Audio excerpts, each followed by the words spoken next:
नमस्कार. महाराष्ट्रातील विविध क्षेत्रातील बातम्या झटपट आपल्या मोबाईलवर पाहण्यासाठी लगेचच सबस्क्राइब करा राष्ट्रशक्ती लाईव्ह न्यूज आणि सोबत बेल आयकॉन प्रेस करायला विसरू नका. काही लोकांना असं वाटतं की बारामतीची लढाई ही पवार साहेब आणि अजितदादांची आहे.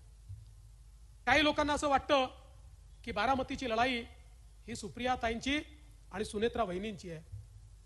न ही लढाई पवार साहेब अजितदादांची आहे, न ही लढाई सुनेत्राताई सुप्रियाताईंची आहे. खऱ्या अर्थानं ही जर लढाई असेल तर ही नरेंद्र मोदीजी आणि राहुल गांधी यांच्यातली लढाई आहे. याचं कारण कोणीही निवडून आलं तरी देखील या ठिकाणी काही फार देशात बदल घडणार आहे अशी परिस्थिती नाही आहे. पण देशात बदल घडवणाऱ्याला कोण साथ देऊ शकतं याची ही खरी लढाई आहे.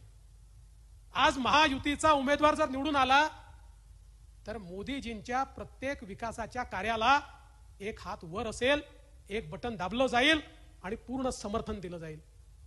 आणि गेल्या 5 वर्षामध्ये किंवा 10 वर्षामध्ये आपण बघितलं मोदीजींनी या देशात परिवर्तनाचे जे जे निर्णय घेतले, जे जे निर्णय, आणि याच्यावर तर कोणाच्या मनात संशय असू शकत नाही की या देशामध्ये मोदीजींनी जे निर्णय घेतले ते ऐतिहासिक होते, अभूतपूर्व होते. होते की नाही सांगा? ऐतिहासिक होते की नाही? अभूतपूर्व होते की नाही? देश बदलणारे होते की नाही? गरिबाच्या जीवनामध्ये परिवर्तन करणारे होते की नाही? या प्रत्येक निर्णयाचा विरोध सुप्रियाताईंनी केला. प्रत्येक निर्णयाचा. तुम्ही लोकसभेमधलं एकूण एक भाषण काढा मोदीजींच्या प्रत्येक निर्णयाचं. म्हणजे अगदी काश्मीरचं 370 कलम हटवण्याच्या संदर्भात ज्यावेळी या देशाच्या लोकसभेमध्ये अमितभाई शहांनी बिल मांडलं त्याचाही विरोध करणाऱ्या सुप्रियाताई होत्या. त्यामुळे आता बारामती मतदारसंघाने हे ठरवायचं आहे, व्यक्ती मोठा नाही आहे, ही काही शरद पवारांच्या विरोधातली लढाई नाही आहे.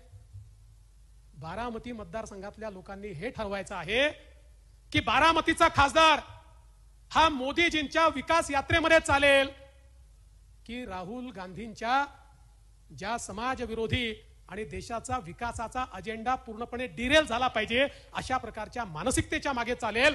याचा फैसला या निवडणुकीच्या माध्यमातून होणार आहे.